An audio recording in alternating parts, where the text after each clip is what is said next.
Hello beautiful fashion designers, you're welcome to this channel. This is Bora of Bora Closet, and in this tutorial I'm going to be showing you how I made this beautiful white dress for my client. If you're interested in knowing this, please keep on watching, and if you're yet to subscribe, kindly subscribe now and turn on the notification bell. Thank you.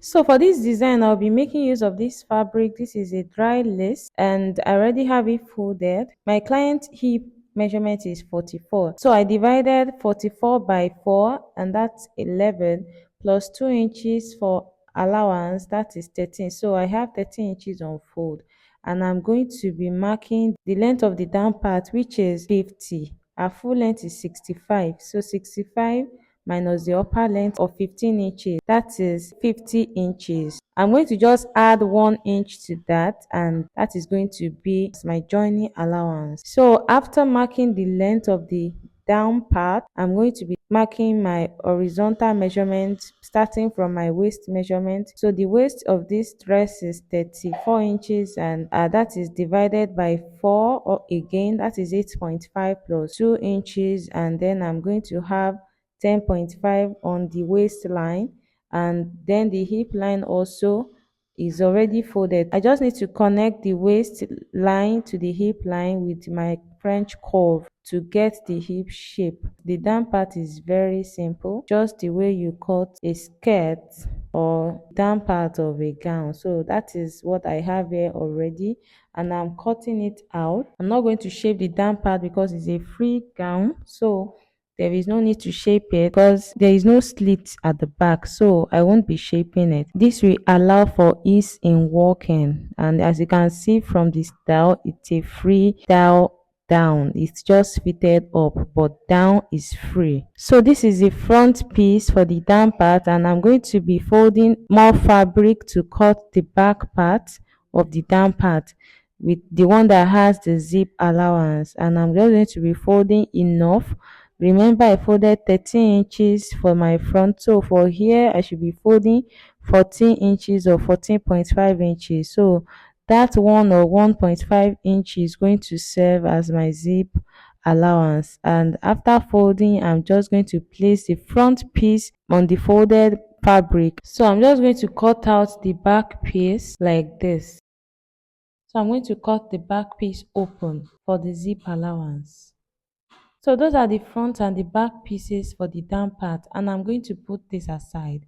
Next, I'm going to be working on the upper parts for this dress. I'm going to cut the front piece first. So on fold, I have 15 inches, and that is going to be enough. So I'm putting my back measurement. The back measurement is 18 inches divided by 2, that is 9. So that is 9 inches I'm going to have there. So to get the chest line, I'm going to be dividing the bust by 6, and I'll add 1.5 to it. So the bust measurement for this dress is 41 inches divided by 6, that is going to give me about 7 inches, and plus 1.5, that's going to give me about 9 inches. So I'm going to just use 8.5 and a quarter inch for the chest line. I'm going to be shaping out the armhole curve. I'll divide my armhole into 2, and after that I'll come in by 1 inch, just like the normal basic bodice. I have the tutorial for this on my channel, you can check it up, how to shape the armhole curve for the front and the back piece. So you are just going to divide the gap between the shoulder and the chest line into 2, and you're going to be coming in by ½ inch and then curve it out to come and join with chest line. So after that, I'll be marking the vertical measurement. So I have the bust point, the under bust point, and the half length. Bust point for the dress is 11 inches, while the under bust length is 15 inches and the half length is 18 inches. So that is what I have marked out. Those 3 lines represent all of this. The first one is the bust point, followed by the under bust length, and then the half length. And I'm going to be taking my nipple to nipple measurement divided by 4.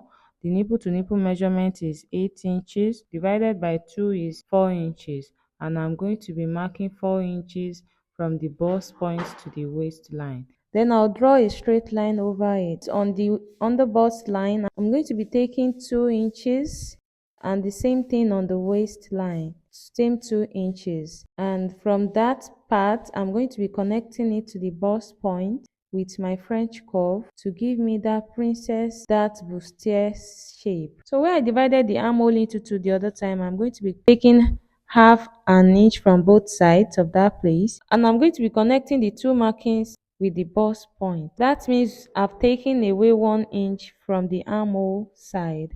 That is going to give my bustier that perfect shape. So I'm going to be extending the line down by 1 inch, because when I'm joining the princess dart pieces, it may not reach each other. So I have to extend my armhole and then form a new armhole, just like you see me doing. Then I'm going to be taking my neck measurement. This is going to be a turtleneck, so I'm using 2.5 by 2.5 for the front, and I'm going to use a French curve to draw the neckline. To get the shoulder slope, come down by 1 inch from the starting line on the shoulder line, and then connect that to the neckline that you already drew out. So I'm going to be putting the horizontal measurement, the bust round measurement, the under bust round measurement, and the waist round measurement. So you just divide all these measurements by 4 and then add the allowance to it. And don't forget to add the 2 inches that we're going to be cutting out from the under bust line and the waistline to the side measurements when you are putting it there. I already did that. Now I can cut out my pieces. I'm not cutting exactly on the line because I need some allowance for the joining of this upper part to the down part. So these are the front pieces right before you, and because there is an opening at the front of this dress, I'm going to cut the center piece open. That is going to be the space for the buttons and the buttonholes that you see on the style. So now instead of 3 pieces for the front, I have 4 pieces. And I'm going to put this aside. So the next thing to do is to cut the back piece for the upper part, and I have the fabric unfold. This is also about 15 inches, just enough to go around all the measurements I have for the back. That is the length of this back part, which is 18 inches, the half length, and I'm cutting it out so that I will be working with just this, and I'll put the remnant aside.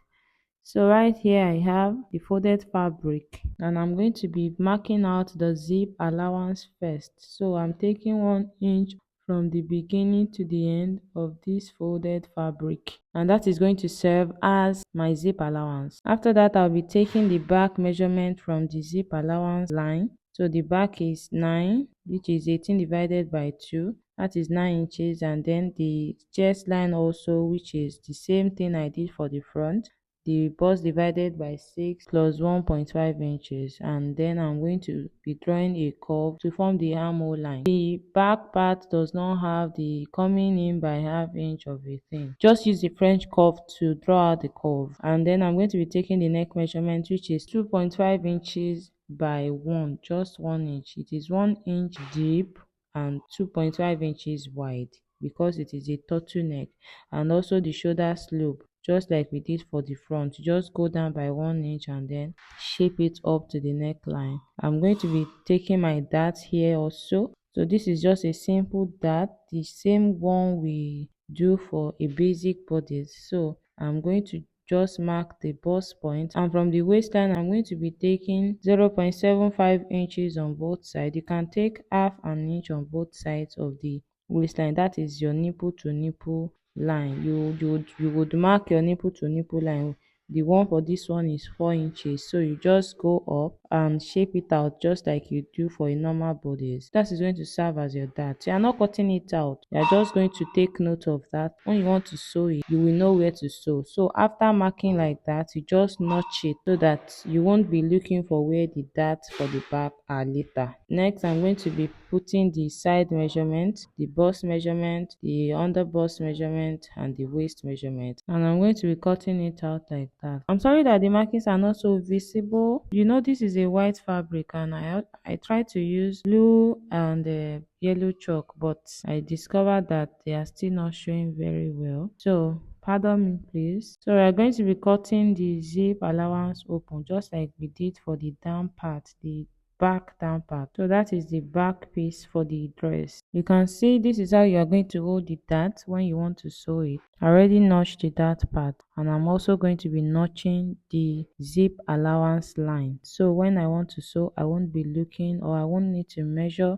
out the zip allowance again. I'm just going to find the notches. So the next thing I'm cutting are the sleeves for the dress, and they are flare sleeves. So I'll be folding my fabric into four. I'll first fold into two, then fold again into two, and like this I'm going to have this shape which I am going to use for the sleeve.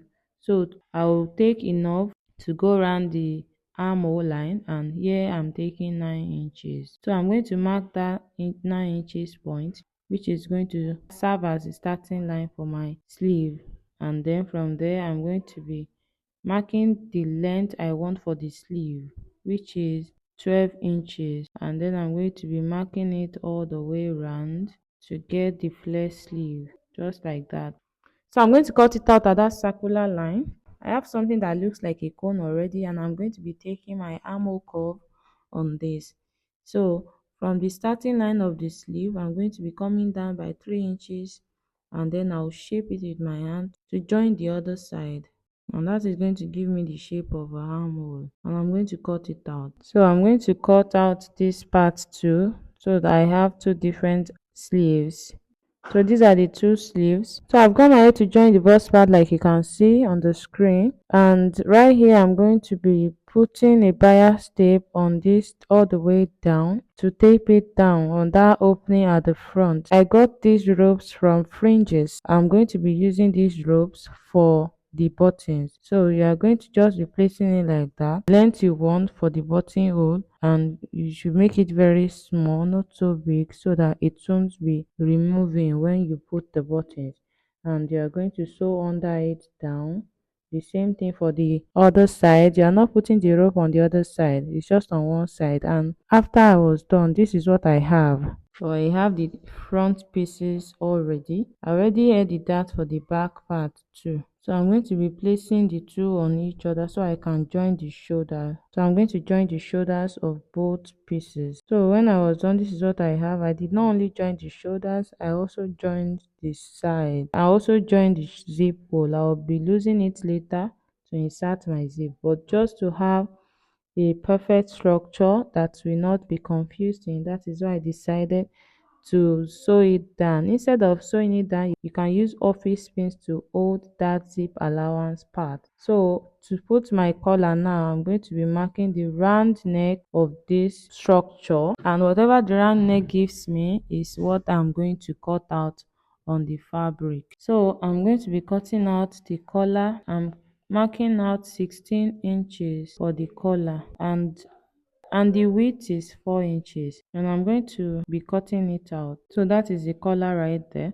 and I'm going to be cutting this into two to get two pieces for the collar. Remember that we have on both sides. So right here I have fixed the collar to the upper part of the dress like you can see on the screen. So this is what it looks like. Next I'm going to be putting the sleeves. So I'll be measuring the armhole round to know what I am going to sew on the sleeves, and I'll mark out whatever it is that I have on the sleeves. I'll divide it by 2 and mark it out. Then I'm going to be sewing from that point all the way down. I'll do that for the other sleeve too, and when I was done, this is what I have. So the sleeves have been attached to the upper part. So next we're going to be joining the down part to the upper part. I already joined the sides for the down part also. I just add in the allowance that I added the other time, and I'm going to be joining it right away to the upper part of the dress. So after I was done, this is the result. I have also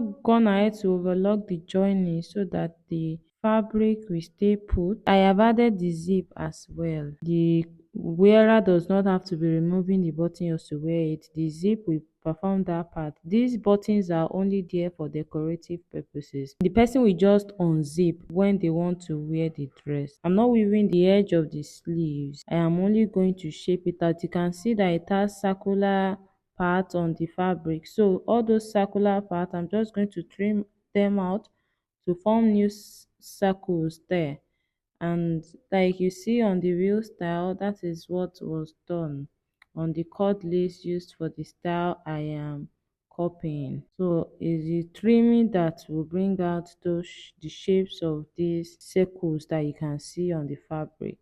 So because my client didn't have what to wear under it, I had to make this black undergarment, which I made with a suit lining. You can use different materials. You can use bridal satin, you can use taffeta, but I'm using a suit lining here. And I'm just going to fold it and cut it like I'll cut a normal off-shoulder gown. I'm folding it into four right away. There is no zip, no button, nothing. I'm just going to make it a free undergarment that she can wear under the dress just like the one in the picture. And I'm going to put the measurement. So this is what the undergarment looks like after I cut it, and I'm going to be sewing this by the sides and also tape the neck and attach a rope. So this is the undergarment right here that my client is putting on. Thank you for watching. If you love the video, please give it a thumbs up and don't forget to subscribe and put on your notification bell. Also comment and share. If you have any questions, kindly drop them in the comment section and I will attend to them. Thank you. Stay gold.